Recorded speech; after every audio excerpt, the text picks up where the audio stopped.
Hey guys, it's Talia and welcome back to my channel. For today's video, I'm going to be talking about the top 8 best TV shows to watch on Hulu. I'm really excited to talk about these shows I've been so obsessed with, and some of them I'm currently watching, some of them I'm done watching.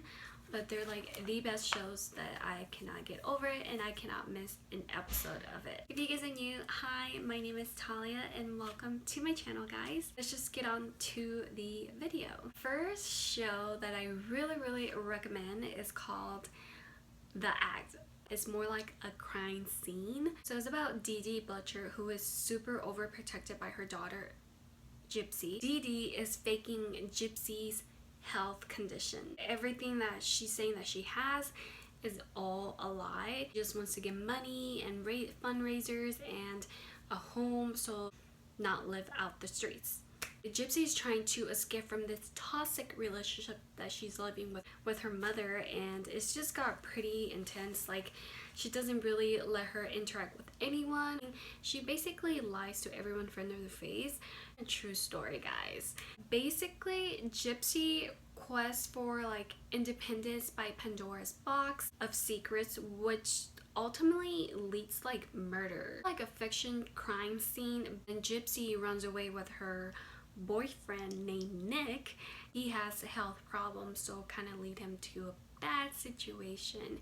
But it's really good show, guys. I really liked it. Don't want to spit out more like good information about it. If you guys haven't watched it, you guys need to watch it. It's so good. Age, everything about her, it's all fake, especially the mother, a bunch of lie, and it's just a good show. I will watch it, and I think I got my brother into it. I really like the show too, so I just really recommend that show. The second show that I really recommend is called The Castle Rock. The show is based on Stephen King's logical horror series that takes in the castle, which is located like in the familiar of King works. So Castle Rock is like basically explores themes and the worlds that unite with. They receive anonymous phone call for death roll named Hernie Dever, back like a drama supernatural horror show, and I think it's pretty cool. I don't know how to explain it honestly, but it's like really good show. Characters of King's stories is waving an epic saga, Darkness of Light, and it's like play out in the woods, playing in the marine. So I thought it was a really interesting show, and it grabbed my attention how good it is. Cool, because it kind of like explores the King Canyon, and it goes very in depth with the details and the story of telling it. All this dimension works in their story, and it's just really grabbed my attention. About that noise, guys, my mom is cooking and you can hear the blender. Third TV show that I recommend is called The Doctor. I am so obsessed with that show, guys. It is the most amazing show. It's like when you're like in a medical field, you're like so into it and you want to be more into it, and it's just fun, like being a surgeon, being a doctor, and going through all the patient's health problems. And it kind of leads to one person that needs to solve it and will definitely solve it. Doctors make many mistakes in life, you know, but this one is a unique person, and I am not gonna lie, his name is Sean Murphy. He's a very autistic surgeon. Yes, he is the young surgeon. Problem, he has a type of condition which is called syndrome. Can't even pronounce the words. What is wrong with me? Like, has problems, very sensitive, so every time like he puts himself in a situation, he will interact in another way, which kind of puts him in a very pressure anger towards the others group. It's from a quiet country life to join to a surgical unit at the San Jose hospital. So that's where Morphe got the job at hospital. Also have someone who was mentor him, who support him, his best friend who's always there for him. His name is Dr.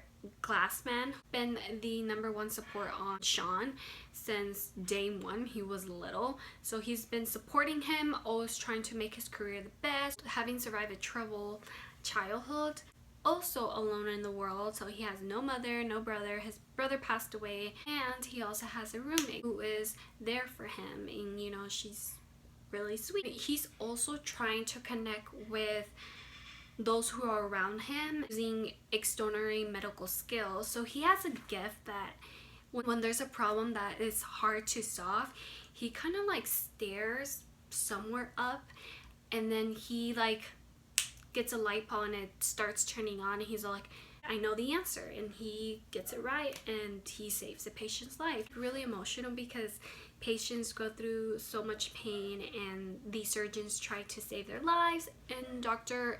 Morphy really cares and he loves his job. He loves what he's doing, and it's just a really nice show, honestly. And he has a crush on his roommate, and it just makes it so cute. So interesting to watch patients, what they go through, the condition, pain that they have.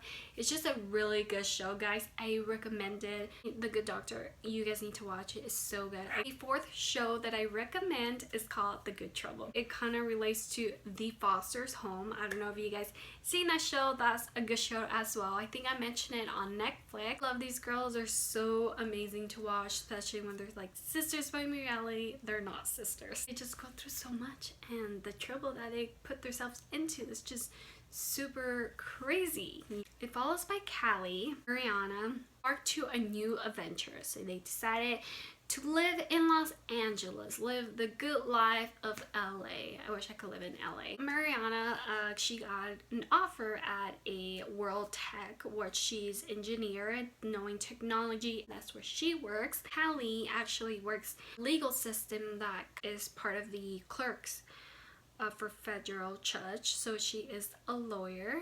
Moving to the Corte in downtown Los Angeles, realize that living on their own is not about like cracked up. They have new neighbors, new romance. They both like rely to each other, so it's really nice that they both have their backs and they like are there for each other, what they go through. Them are really obsessed with one of the guy, are into the same guy, and so they were like shocked, and then you know, Mariana gave up on that guy, and then Kyle continues to go back with him. You know, it's just like a really hot mess. Lawyer, she loses her job and she goes out and finds a new job.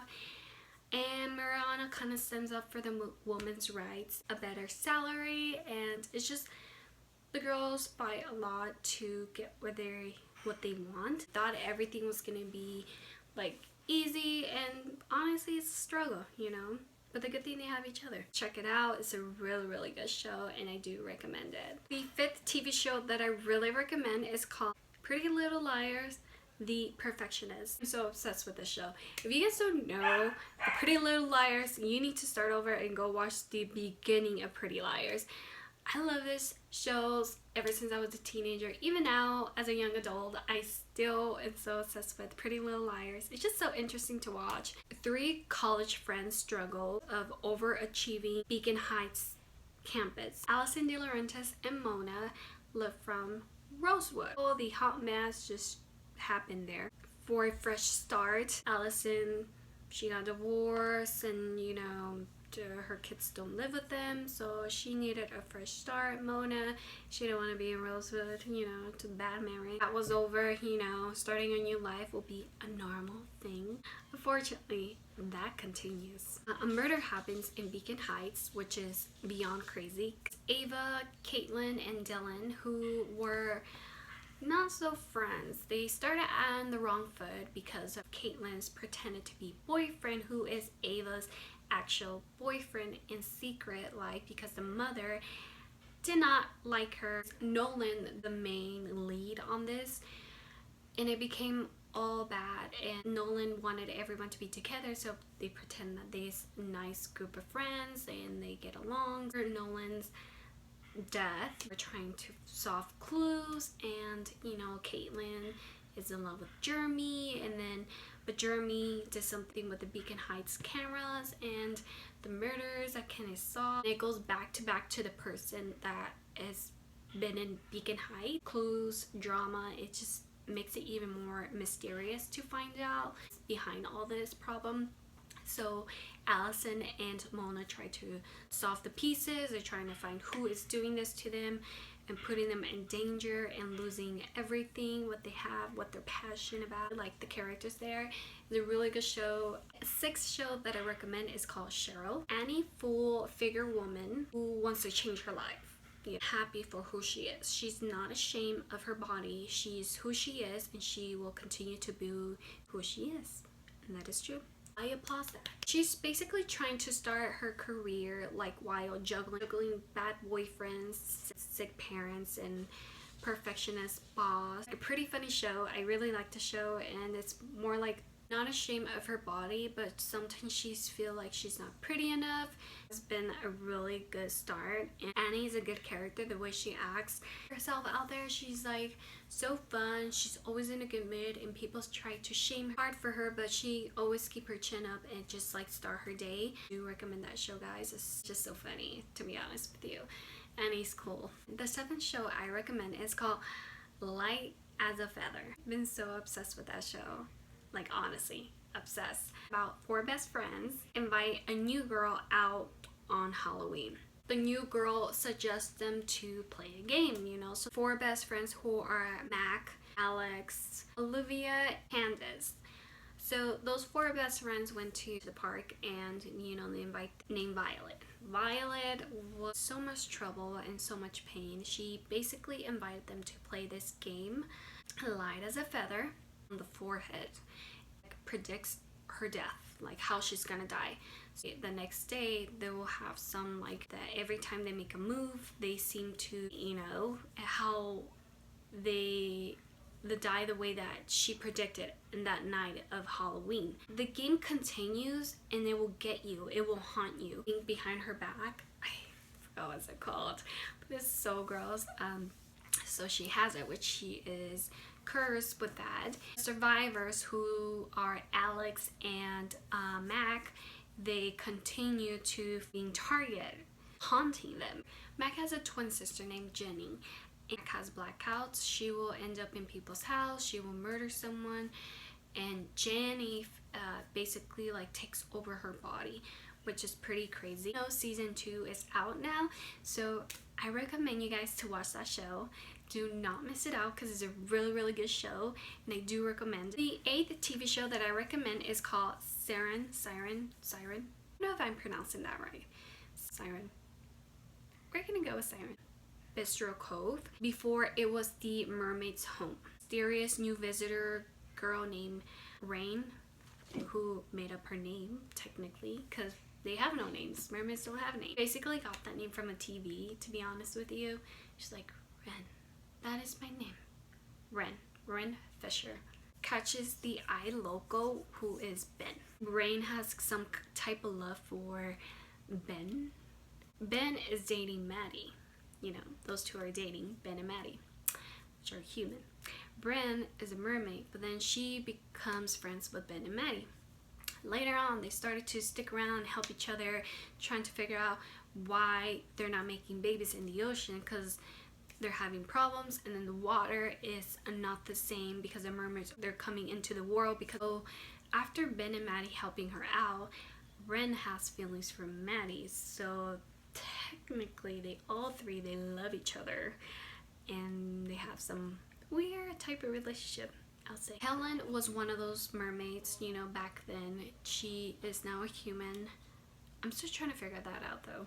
Kind of lost on that part. She's one of them, and it's just go to a very long history how the mermaids like own Bistro Cove, especially Marines. They basically want to use the mermaids to figure out how strong they are and use them, kill them. Ben and Maddie trying to save them. Alexander's girlfriend, who works in the Marines, used him to get more information about the mermaids, and it just got pretty intense because Alexander's girlfriend's still missing, and I'm trying to figure out what happened to her. Then she portrayed him just to use him to get more information. They put cameras in Ben and Maddie's houses, and they will listen to everything, watch everything. It's just like so creepy. So I continued to watch all the episodes, and it caught my attention. Like, it's a really good show. Ren is such a lovable, curious and loving spirit. Her character the best, because she is the only mermaid that knows how to control her temper, like she's doing, and she also have a good heart. She's not here to